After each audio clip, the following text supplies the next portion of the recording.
अगर मैं आपसे कहूँ एक 69 इयर्स के बुजुर्ग संत जिसके पास ना पैसा था, न कोई बड़ी ऑर्गेनाइजेशन, न सोशल मीडिया और न ही विदेश में कोई पहचान, सिर्फ भगवान श्री कृष्णा पर अटूट विश्वास लेकर भारत से अमेरिका चले गए और कुछ ही सालों में उन्होंने दुनिया की सबसे स्पिरिचुअल मूवमेंट्स में से एक खड़ी कर दी। तो क्या आप यकीन करोगे, आज इस्कॉन के टेम्पल सिर्फ भारत में ही नहीं बल्कि America, Russia, London, Australia, Africa और 100 से भी ज़्यादा कंट्रीज़ में मौजूद है। रोज़ लाखों लोग हरे कृष्णा महामंत्र का जाप करते हैं, लेकिन सवाल यह है, आखिर इस्कॉन की शुरुआत हुई कैसे? क्या इसके पीछे सिर्फ एक ऑर्गेनाइजेशन है या एक ऐसा सपना जिसने पूरी दुनिया को बदल दिया? आज की इस डॉक्यूमेंट्री में हम जानेंगे इस्कॉन का पूरा इतिहास, प्रभुपदा जी की अद्भुत जर्नी, उनके स्ट्रगल्स, इस मोमेंट की ग्रोथ, कुछ इंटरेस्टिंग फैक्ट्स और वो कंट्रोवर्सीज भी जिन्हें जानना ज़रूरी है। तो वीडियो को एंड तक ज़रूर देखिएगा क्योंकि इस कहानी का हर चैप्टर पिछले से भी ज़्यादा इंटरेस्टिंग है। चैप्टर 1, इस्कॉन क्या है? सबसे पहले समझते हैं कि इस्कॉन का मतलब क्या है।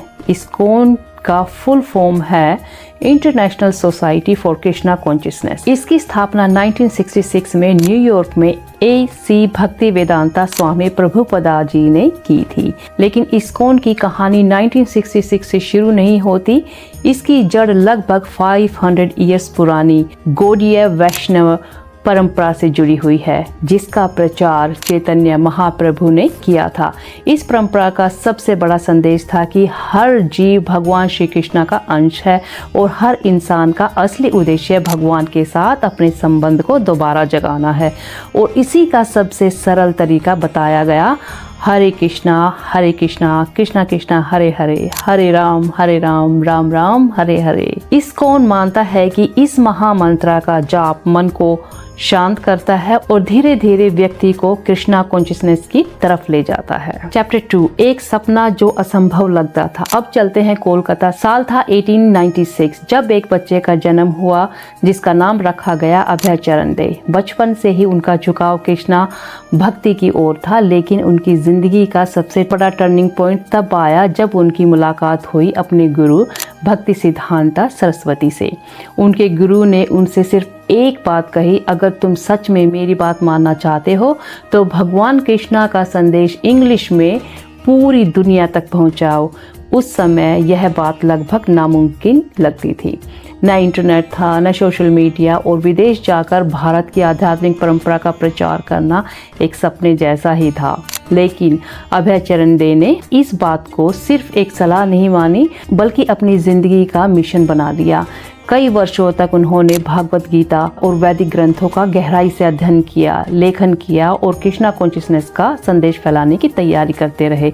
बाद में संन्यास ग्रहण करने के बाद उन्हें पूरी दुनिया ने A.C. भक्ति वेदांता स्वामी प्रभुपदा के नाम से जाना। चैप्टर 3, अब सोचिए 69 की उम्र में जब ज़्यादातर लोग अपनी ज़िंदगी आराम से बिताना चाहते हैं, उसी उम्र में श्रीला प्रभुपदा जी ने अपनी ज़िंदगी का सबसे बड़ा फैसला लिया। साल 1965 में वो जलदूता नाम के एक कार्गो शिप से अमेरिका के लिए रवाना हुए। उनके पास न कोई बड़ी ऑर्गेनाइजेशन थी, न पैसा और न कोई पहचान और न ही यह भरोसा कि वहाँ पहुँचने के बाद कोई उनकी बात सुनेगा। पूरी यात्रा के दौरान उन्हें 2 बार हार्ट अटैक भी आया, फिर भी उन्होंने हिम्मत नहीं छोड़ी। उनके पास सिर्फ कुछ कपड़े, कुछ किताबें, भागवत गीता की प्रतियां और भगवान कृष्णा पर अटूट विश्वास था। कई दिनों की समुद्री यात्रा के बाद जब वे न्यूयॉर्क पहुंचे तो उनके पास बहुत कम पैसे थे, कोई रहने की जगह नहीं थी और न ही कोई जान पहचान। लेकिन उनके पास एक सपना था, दुनिया के हर कोने तक हरे कृष्णा महामंत्र पहुंचाने का। यहीं से शुरू हुई एक ऐसी जर्नी जिसने आने वाले वर्षों में दुनिया की सबसे बड़ी स्पिरिचुअल मूवमेंट्स में से एक को जन्म दिया। चैप्टर 4, न्यूयॉर्क के हरे कृष्णा मूवमेंट की शुरुआत। अमेरिका पहुंचने के बाद श्रीला प्रभुपदा जी के लिए शुरुआती दिन बिल्कुल भी आसान नहीं थे। न उनके पास कोई सपना था, न रहने की स्थायी जगह और न ही इतना पैसा कि वो आराम से अपना जीवन चला सके।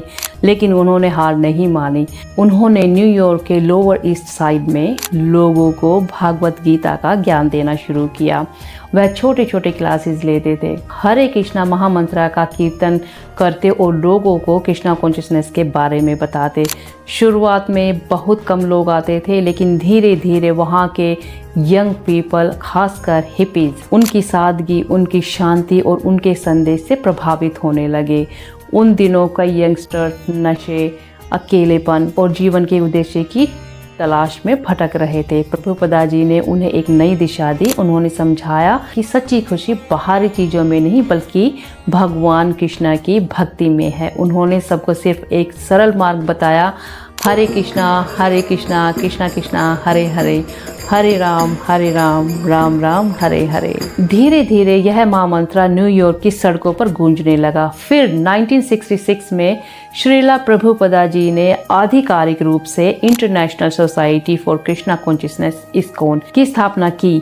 यहीं से एक छोटे से स्टोर फ्रंट में शुरू हुआ यह मूवमेंट धीरे धीरे पूरी दुनिया में फैलने लगा। कुछ ही वर्षों में अमेरिका के बाद लंदन, कनाडा, ऑस्ट्रेलिया और दुनिया के कई देशों में इस्कॉन सेंटर्स खुलने लगे। जो सपना एक अकेले सन्यासी ने देखा था, वह अब एक वैश्विक स्पिरिचुअल मूवमेंट बन चुका था। चैप्टर 5, इस्कॉन की वर्ल्ड वाइड ग्रोथ। 1966 में इस्कॉन की स्थापना के बाद यह मूवमेंट धीरे धीरे पूरी दुनिया में फैलने लगा, जो शुरुआत न्यूयॉर्क की एक छोटी सी स्टोर फ्रंट से हुई थी। यह देखते ही देखते एक वैश्विक स्पिरिचुअल ऑर्गेनाइजेशन बन गई। अमेरिका के बाद London, Australia, Russia, Canada, south Africa और दुनिया के कई देशों में इस्कॉन टेम्पल स्थापित होने लगे। आज 100 से भी ज़्यादा देशों में सैकड़ों इस्कॉन टेम्पल्स लाखों लोगों को कृष्णा कॉन्शियसनेस का संदेश दे रहे हैं। लेकिन इस्कॉन सिर्फ टेम्पल्स बनाने तक ही सीमित नहीं रहा। उन्होंने Bhagavad Gita as it is जैसी पुस्तकों का दर्जनों भाषाओं में अनुवाद किया, जो आज दुनिया की सबसे अधिक पढ़ी जाने वाली आध्यात्मिक पुस्तकों में से एक मानी जाती है। हर दिन हजारों डिवोटीज दुनिया भर में हरे कृष्णा महामंत्र का कीर्तन करते हैं और लाखों लोग इस मूवमेंट से जुड़ चुके हैं। यही वजह है कि आज इस्कॉन दुनिया की सबसे प्रभावशाली स्पिरिचुअल ऑर्गेनाइजेशन में से एक माना जाता है। Chapter 6, temples, food for life achievements. ISKCON की पहचान सिर्फ भजन कीर्तन और टेम्पल्स तक ही नहीं सीमित होती। इस ऑर्गेनाइजेशन ने सेवा को भी अपनी सबसे बड़ी पहचान बनाया। फूड फॉर लाइफ इनिशिएटिव के माध्यम से हर दिन लाखों ज़रूरतमंद लोगों को मुफ्त वेजिटेरियन फूड उपलब्ध कराया जाता है। भारत में अन्नामृता फाउंडेशन के जरिए हजारों स्कूल्स के बच्चों तक रोज पौष्टिक मिड डे मील्स पहुंचाए जाते हैं। इसी वजह से फूड फॉर लाइफ को दुनिया के सबसे बड़े वेजिटेरियन फूड रिलीफ इनिशिएटिव्स में से एक माना जाता है। इसके अलावा इस्कॉन ने दुनिया भर में भव्य टेम्पल्स भी बनाए हैं। मायापुर, वृंदावन, बेंगलुरु, मुंबई और दिल्ली के इस्कॉन टेम्पल्स हर साल लाखों श्रद्धालुओं को आकर्षित करते हैं। सिर्फ पूजा ही नहीं, यहाँ Bhagavad Gita classes, youth programmes, culture festivals, prasadam distribution और स्पिरिचुअल एजुकेशन जैसी अनेक गतिविधियाँ भी नियमित रूप से आयोजित की जाती हैं। यही कारण है कि आज इस्कॉन केवल एक रिलीजियस ऑर्गेनाइजेशन नहीं, बल्कि सेवा, संस्कृति, शिक्षा और स्पिरिचुअलिटी का एक वैश्विक मूवमेंट बन चुका है। Chapter 7, controversies. हर बड़ी ऑर्गेनाइजेशन की तरह, लेकिन जहां इतना बड़ा मूवमेंट होता है, वहां समय समय पर कंट्रोवर्सीज भी सामने आती हैं। पिछले कई दशकों में इस्कॉन से जुड़े कुछ टेम्पल्स और कुछ इंडिविजुअल्स मेंबर पर वित्तीय प्रबंधन, आंतरिक विवाद और लीडरशिप से जुड़े सवाल उठे। कुछ मामलों में बच्चों की सुरक्षा को लेकर भी गंभीर आरोप लगे, जिन पर बाद में जांच हुई और कई कानूनी कार्रवाइयां भी की गई। इन घटनाओं ने दुनिया भर में इस्कॉन डिवोटीज को भी दुख पहुंचाया। हालांकि इस्कॉन का कहना है कि ऐसी घटनाएं पूरे ऑर्गेनाइजेशन का प्रतिनिधित्व नहीं करती, बल्कि कुछ इंडिविजुअल्स गतिविधियों का परिणाम था। समय के साथ इस्कॉन ने अपनी पॉलिसीज को मजबूत किया, चाइल्ड प्रोटेक्शन प्रोग्राम शुरू किए और ट्रांसपेरेंसी पर भी ज़्यादा ध्यान देना शुरू किया। आज भी यह ऑर्गेनाइजेशन दुनिया भर में सेवा, भक्ति और स्पिरिचुअल एजुकेशन के अपने कार्यों को जारी रखे हुए है। Chapter 8, ISKCON today and the legacy of Shrila Prabhupada ji. आज श्रीला प्रभुपदा जी के दुनिया छोड़ने के कई वर्षों बाद भी उनका सपना पहले से कहीं ज़्यादा बड़ा बन चुका है। आज इस्कॉन 100 से भी ज़्यादा देशों में सक्रिय है। सैकड़ों टेम्पल्स, हजारों मॉन्क्स और लाखों डिवोटीज हर दिन भगवान कृष्णा का संदेश दुनिया के हर कोने तक पहुंचा रहे हैं। हर साल करोड़ों लोग रथ यात्रा, जन्माष्टमी, गुरु पूर्णिमा और अन्य फेस्टिवल्स में भाग लेते हैं।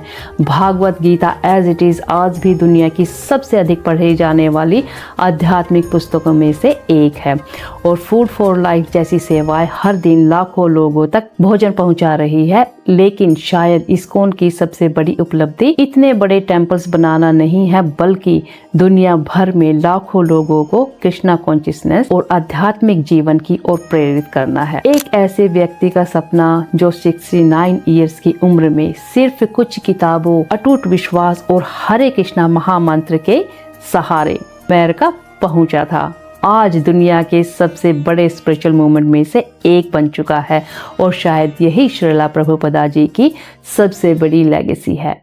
हरे कृष्णा, हरे कृष्णा।